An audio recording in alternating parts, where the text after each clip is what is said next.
Jésus, mon ami, ce matin je prie que je sois un humble chrétien.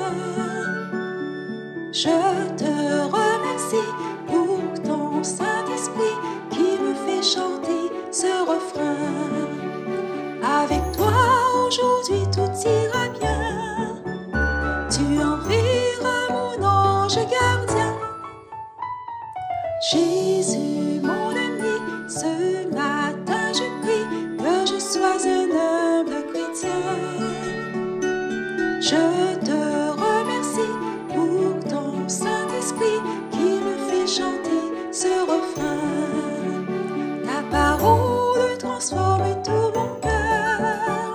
Pour moi il n'y a rien de meilleur. Jésus, mon ami, ce matin je prie que je sois un humble chrétien. Je te remercie pour ton Saint-Esprit qui me fait chanter ce refrain. Ta parole me rend obéissant. Je suis heureux d'être ton enfant.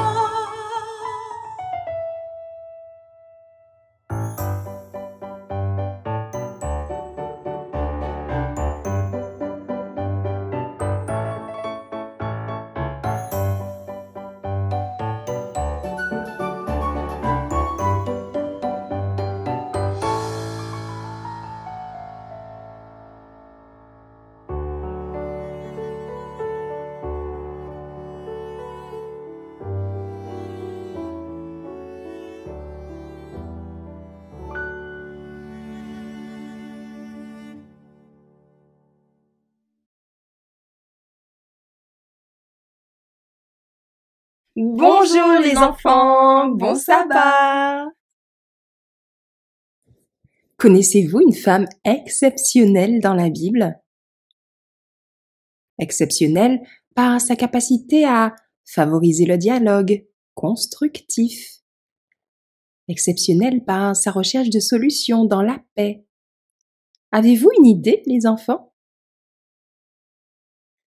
Eh bien, pour ceux qui ne devinent toujours pas, soyez très attentifs, car ce moment est spécialement pour vous.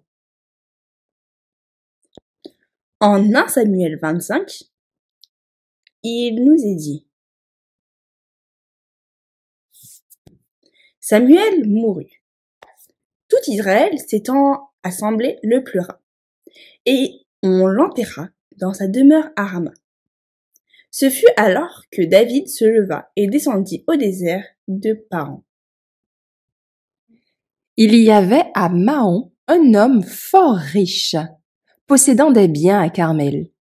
Il avait 3000 brebis, 1000 chèvres, et il se trouvait à Carmel pour la tonte de ses brebis.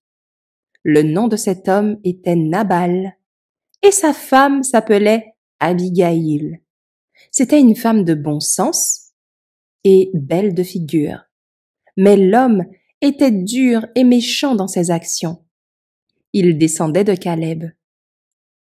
David apprit au désert que Nabal tondait ses brebis. Il envoya vers lui 10 jeunes gens auxquels il dit: « Montez à Carmel, allez près de Nabal. Vous le saluerez en mon nom, et vous lui parlerez ainsi.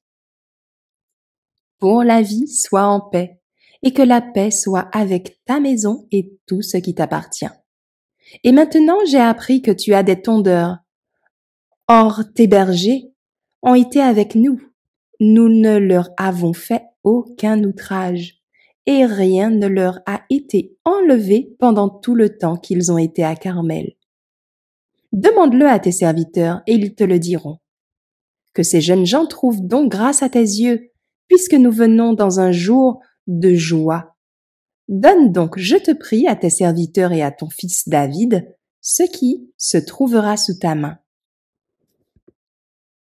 Lorsque les gens de David furent arrivés, ils répétèrent à Nabal toutes ces paroles, au nom de David. Puis ils se turent. Nabal répondit aux serviteurs de David: Qui est David et qui est le fils d'Isaïe? Il y a aujourd'hui beaucoup de serviteurs qui s'échappent d'auprès de leur maître. Et je prendrai mon pain, mon eau et mon bétail que j'ai tué pour mes tondeurs, et je les donnerai à des gens qui sont je ne sais d'où. Les gens de David rebroussèrent chemin. Ils s'en retournèrent et redirent à leur arrivée toutes ces paroles à David. Alors David dit à ses gens, que chacun de vous saigne son épée. Et ils saignirent chacun leur épée. David aussi saignit son épée, et environ 400 hommes montèrent à sa suite. Il en resta 200 près des bagages. Un des serviteurs de Nabal vint dire à Abigaïl, femme de Nabal, « Voici, David a envoyé du désert des messagers pour saluer notre maître, qui les a rudoyés. Et pourtant ces gens ont été très bons pour nous. Ils ne nous ont fait aucun outrage et rien ne nous a été enlevé. Tout le temps que nous avons été avec eux, lorsque nous étions dans les champs, ils nous ont nuit et jour servi de muraille. Tout le temps que nous avons été avec eux, faisant paître les troupeaux.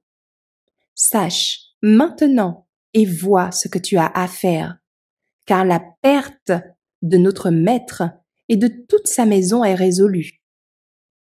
Et il est si méchant qu'on ose lui parler. » Abigaïl prit aussitôt 200 pains, 2 outres de vin, 5 pièces de bétail apprêtées, 5 mesures de grains rôtis, 100 masses de raisins secs et 200 de figues sèches. Et elle les mit sur ses ânes. Et elle dit à ses serviteurs, « Passez devant moi, je vais vous suivre. » Elle ne dit rien à Nabal son mari. Montée sur un âne, elle descendit la montagne par un chemin couvert. Et voici, David et ses gens descendaient en face d'elle, en sorte qu'elle les rencontra. David avait dit, « C'est bien en vain que j'ai gardé tout ce que cet homme a dans le désert et que rien n'a été enlevé de tout ce qu'il possède.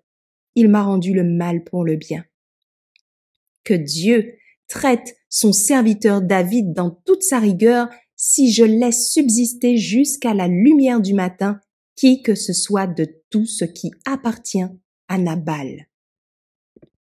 Lorsque Abigaïl aperçut David, elle descendit rapidement de l'âne, tomba sur sa face en présence de David et se prosterna contre terre. Puis, se jetant à ses pieds, elle dit, « À moi la faute, mon Seigneur. Permets à ta servante de parler à tes oreilles, et écoute les paroles de ta servante. Que mon Seigneur ne prenne pas garde à ce méchant homme, à Nabal, car il est comme son nom, Nabal est son nom, et il y a chez lui de la folie. Et moi, ta servante, je n'ai pas vu les gens que mon Seigneur a envoyés. » Maintenant, mon Seigneur, aussi vrai que l'Éternel est vivant et que ton âme est vivante, c'est l'Éternel qui t'a empêché de répandre le sang et qui a retenu ta main. Que tes ennemis, que ceux qui veulent du mal à mon Seigneur soient comme Nabal. Accepte ce présent que ta servante apporte à mon Seigneur et qu'il soit distribué aux gens qui marchent à la suite de mon Seigneur. Pardonne, je te prie, la faute de ta servante, car l'Éternel fera à mon Seigneur une maison stable. Pardonne, car mon Seigneur soutient les guerres de l'Éternel, et la méchanceté ne se trouvera jamais en toi. S'il s'élève quelqu'un qui te poursuive et qui en veuille à ta vie, l'âme de mon Seigneur sera liée dans le faisceau des vivants auprès de l'Éternel ton Dieu, et il lancera du creux de la fronde l'âme de tes ennemis. Lorsque l'Éternel aura fait à mon Seigneur tout le bien qu'il t'a annoncé et qu'il t'aura établi chef sur Israël, mon Seigneur n'aura ni remords ni souffrance de cœur pour avoir répandu le sang inutilement et pour s'être vengé lui-même. Et lorsque l'Éternel aura fait du bien à mon Seigneur, souviens-toi de ta servante. » David dit à Abigaïl, « Béni soit l'Éternel, le Dieu d'Israël, qui t'a envoyé aujourd'hui à ma rencontre. Béni soit ton bon sens, et béni sois-tu, qui m'as empêché en ce jour de répandre le sang, et qui a retenu ma main. Mais l'Éternel, le Dieu d'Israël, qui m'a empêché de te faire du mal, est vivant. Si tu ne t'étais pas hâté de venir au-devant de moi, il ne serait resté qui que ce soit à Nabal d'ici à la lumière du matin. Et David prit de la main d'Abigaïl ce qu'elle lui avait apporté, et lui dit, « Monte en paix dans ta maison, vois, j'ai écouté ta voix, et je t'ai favorablement accueilli. » Abigaïl arriva auprès de Nabal, et voici, il faisait dans sa maison un festin comme un festin de roi. Il avait le cœur joyeux, et il était complètement dans l'ivresse. Elle ne lui dit aucune chose, petite ou grande, jusqu'à la lumière du matin. Mais le matin, l'ivresse de Nabal s'étant dissipée, sa femme lui raconta ce qui s'était passé. Le cœur de Nabal reçut un coup mortel et devint comme une pierre. Environ 10 jours après, l'Éternel frappa Nabal et il mourut. David apprit que Nabal était mort. Et il dit, « Béni soit l'Éternel qui a défendu ma cause dans l'outrage que m'a fait Nabal et qui a empêché son serviteur de faire le mal. » L'Éternel a fait retomber la méchanceté de Nabal sur sa tête. David envoya proposer à Abigaïl de devenir sa femme. Les serviteurs de David arrivèrent chez Abigaïl à Carmel et lui parlèrent ainsi.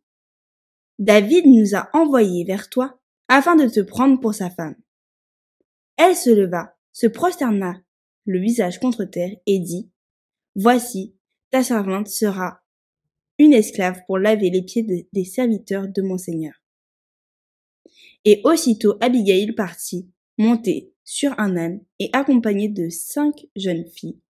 Elle suivit les messagers de David et elle devint sa femme. Cette histoire montre comment l'humilité et la sagesse peuvent résoudre les conflits et apaiser la colère.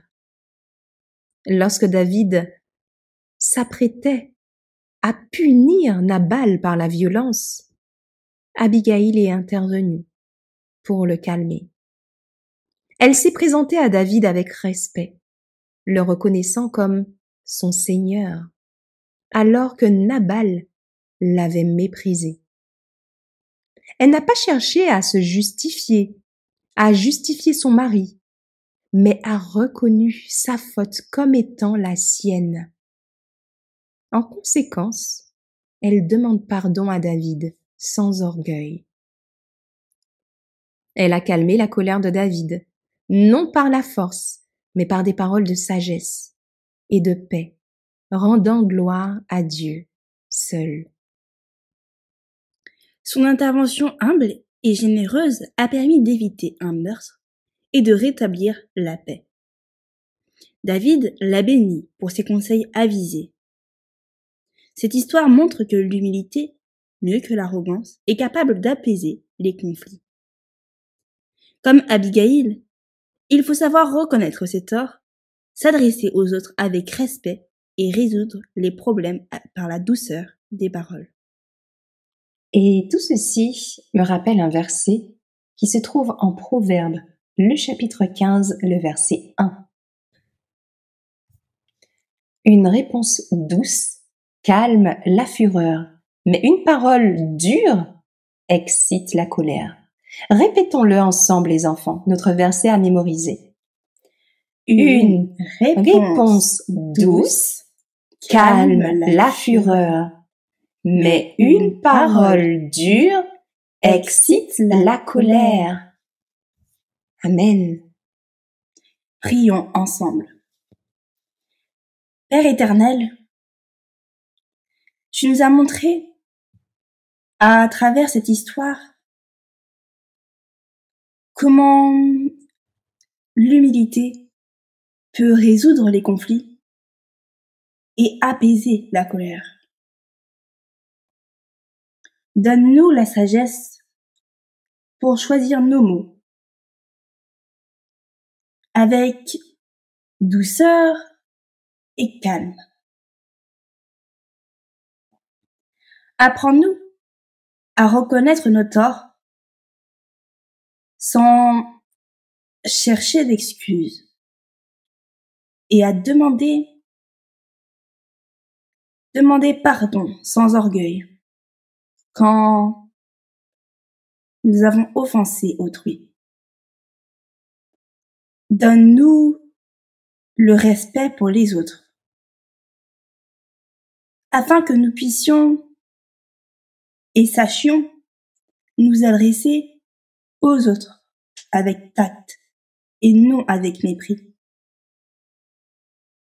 Fais que nous réglions les problèmes par le dialogue bienveillant, plutôt que par la colère et la violence. Inspire-nous à toujours privilégier la paix et l'harmonie par nos paroles.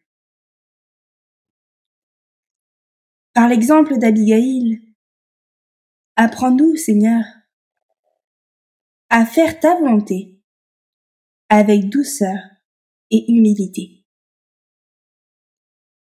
Sois avec nous pour le moment d'étude qui va suivre.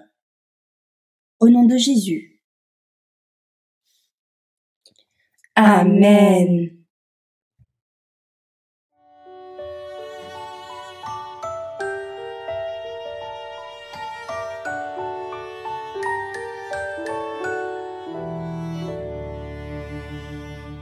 Jésus, mon ami, ce matin je prie que je sois un humble chrétien.